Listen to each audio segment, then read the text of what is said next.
First, let's talk hardware because there's a lot to talk about here. I mean, in an age where smaller mirrorless cameras are really picking up steam, the Nikon kind of goes the opposite direction.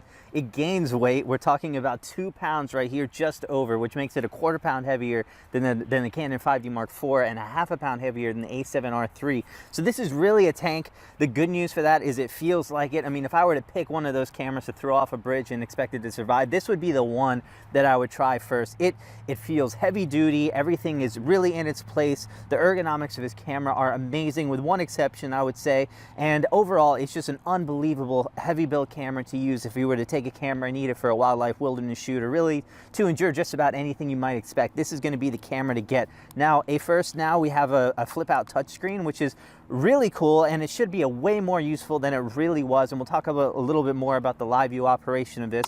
But you do have that available. Also on the card slots, we do have the XQD card and UHS-2, which is kind of an interesting pairing.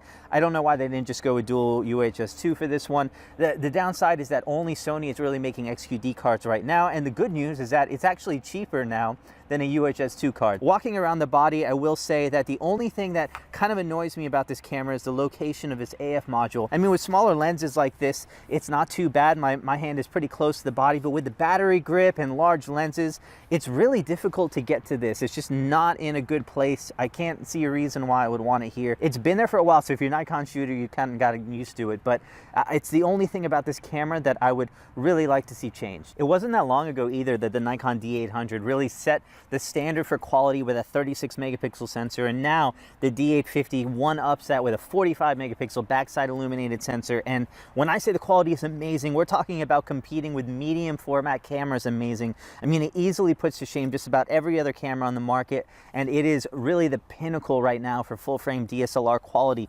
Now, with that 45 megapixels, normally we would expect low light results to not be that great, but thanks to that backside illuminated sensor, I would say that we're right up there with what Canon and Sony are doing. It's certainly no worse. It's a little disappointing that we're not seeing a big jump in low light quality, but it is easily just as good, if not a little bit better than most of those cameras, and better than the D810, and that's great to see. And the other thing it normally hits is pretty hard with that high resolution sensor is frame rate, and this is something that's absolutely unbelievable. We have 7 frames per second in there.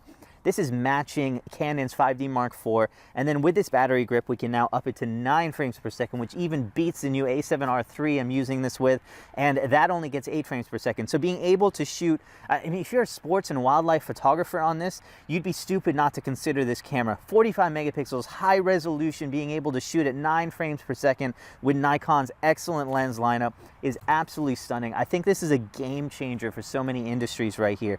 So, I mean, it really is unbeatable being able to get that. We have the same autofocus system too from the Nikon D5. That's 153 points, 99 cross-type points. It is one of the best autofocus systems that I've seen. You have 3D tracking, face detection, all of the high-end features that you would expect in this, and it really blew away both of the other cameras in all of my tests. So yeah, complete quality, and the speed and the autofocus system really puts this into a completely different level of camera, and really puts to shame even Nikon D5s and 1DXs in so many areas. This is a camera that almost everyone is going to get excited about. Connectivity wise, we have Bluetooth and Wi-Fi, no NFC, which I guess is the only slight disappointment on that. We do have that in the A7R III, but other than that, the features on here are amazing. We also have silent shooting. We can shoot in live view up to 6 frames per second, just not with continuous AF. And with that silent shooting, one thing that's really great is that 4K time-lapse. And I will say that although the 4K time-lapse is unbelievable, and this is one of the best time-lapse cameras you can buy right now,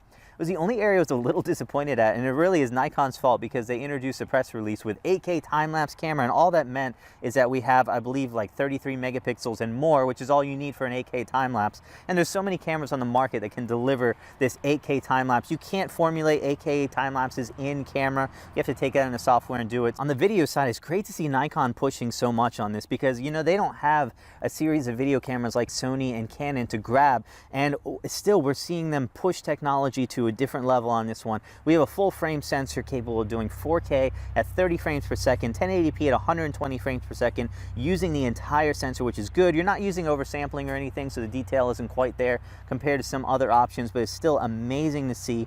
We do have this flip touchscreen. We have a mic and headphone out. You can output HDMI. It is clean. It is only 8-bit, so that's the only negative on that one. But overall, we also have like you don't have log profiles, but you do have flat profiles that are going to be able to be used for that. And yeah, I mean, for what the technology that Nikon has available, it's great to see them doing this. When you have other cameras like Canon's 5D Mark IV that's a 1.7x crop to shoot in 4K and it's motion JPEG, it's just sad to see cameras like that have so much technology at their disposal and yet not use it. The Nikon D850 is using all the technology that Nikon has available. It's still not going to quite compete with the A7R III for video, but it is amazing in and of itself what it can do, and most people will be pretty happy with it. But that brings me back to the one big negative with the D850, and that's going to be the live view performance. I mean, you have this touchscreen with this flip out screen, which is amazing, and all this video features and silent shooting and 6 frames per second, and then we just don't have autofocus that's really useful. I mean, point to point is okay. It's kind of useless in most scenarios. I think it just struggled a lot of times, especially with longer lenses,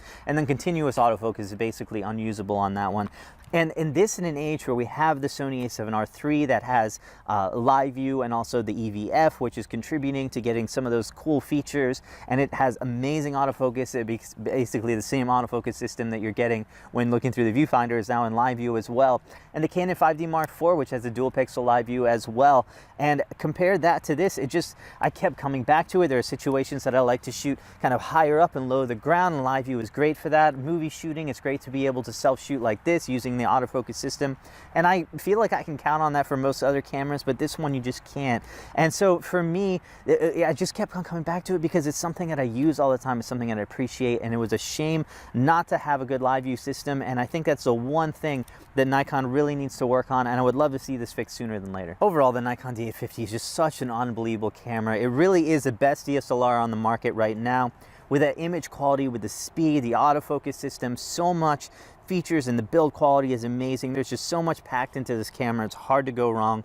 I mean, for me, it came down to just a couple things. If you're a wildlife photographer and sports photographer and want something high resolution, this is a must-have. It's simply unbeatable. Also for landscape shooters, it's hard not to deny that quality that's coming out of this camera, the build quality, as well as your time-lapse options built into the camera. This is so much to appreciate for that one.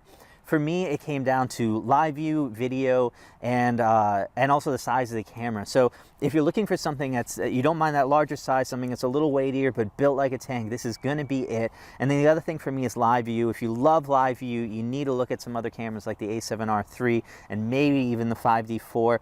And then for video, that's another thing that while this does have 4K and some unbelievable options, not having that autofocus system is going to be key for photographers who might not be behind the camera so much or skilled in manual focus. Also, we don't have focus peaking if you're in 4K, so those kind of assist options are not there as well. You also have digital image stabilization that's only in 1080p, so you know, a lot of those options are only available and not available in 4K. And so yeah, those are the three things. If those are not negatives to you, then by all means, this is an unbelievable camera. It's a heavy step up from the D810, and I really think it's worth the upgrade, and a camera that's going to be top of the line for a while longer. And that's basically it. If you want to see the more detailed comparison between this and the A7R III and the 5D Mark IV, definitely check out those